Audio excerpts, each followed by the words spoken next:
Awalnya karena paman saya kan seorang pengusaha. Ayah ibu saya bukan pengusaha. Dalam arti seperti dunia yang kita alami sekarang. Jadi mungkin banyak inspirasi kisah-kisah dari paman mengenai dunia kewirausahaan. Waktu zaman saya masih kelas SMA kelas 2, kelas 3 dan lanjut ke zaman masih mahasiswa. Setiap kali liburan beliau sering cerita. Tapi kalau waktu terjunnya masuk ke dunia bisnis, dari dunia kerja ke dunia bisnis, ya itu karena waktu itu kita mikir, wah mau sudah nikah kok kekurangan ya, duitnya kurang gitu. Jadi kita kepingin mendapatkan lebih banyak, jadi kita masuk ke dunia bisnis. Meskipun itu berisiko ya, tahu itu berisiko, tapi ya kita memberanikan diri untuk terjun. Jadi bidang usaha kami kan sistem integrator di bidang information technology. Jadi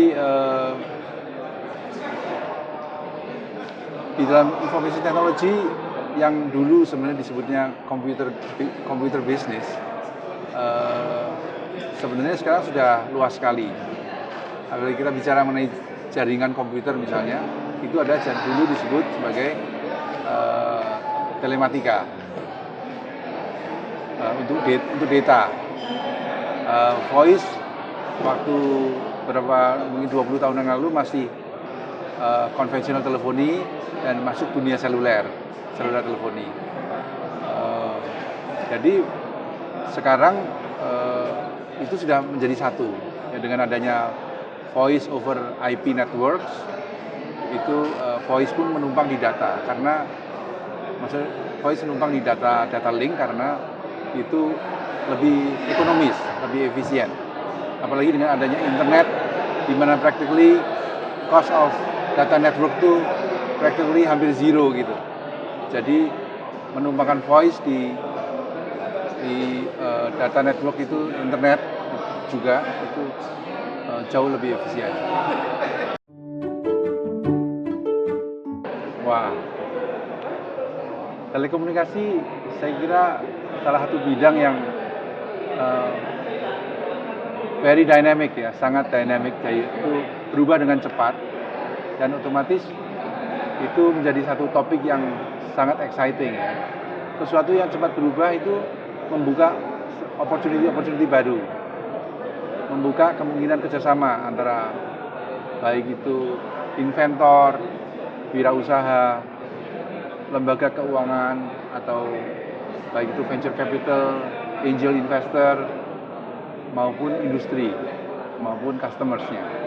Jadi semua itu berkait-kaitan dan saya kira itu merupakan satu dunia yang menarik ya, sesuatu yang berubah, tidak stagnan gitu. Jadi menimbulkan tantangan-tantangan baru dan orang muda yang menyukai ilmu pengetahuan, menyukai teknologi, cerdas, saya kira itu luar biasa menarik. Oke, mungkin bisa dibagi dua kelompok ya. Kalau kita sudah selesai studi, satu adalah bekerja sebagai profesional, artinya dia sebagai pegawai dari perusahaan lain, ya, perusahaan yang ada. Yang satu lagi adalah dunia menjadi wirausaha.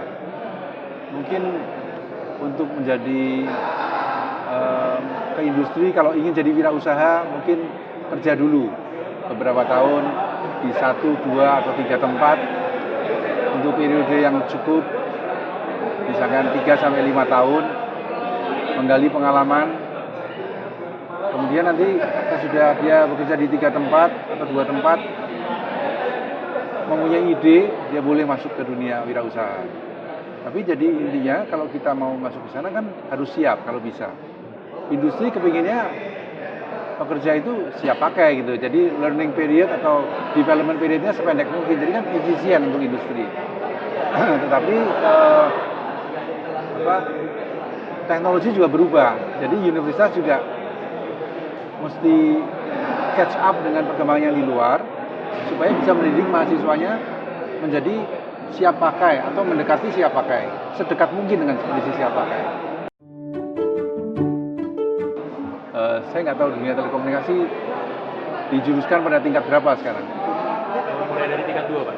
Mulai tingkat 2. Saya kira kalau tingkat 2, jadi seperti tadi saya bilang, ya dunianya very exciting ya. Bahkan dengan bergabungnya IT dengan telekomunikasi dan juga mungkin bidang-bidang lain yang terkait, itu menimbulkan kesempatan-kesempatan yang luar biasa, baik itu di dunia kerja, dan itu tidak hanya di Republik Indonesia saja, juga bisa di luar negeri. Nanti mengenai itu ada catatan tersendiri masalah isu green ya, tapi kemudian jadi untuk dunia kerja juga exciting, kemudian dunia wirausaha juga exciting.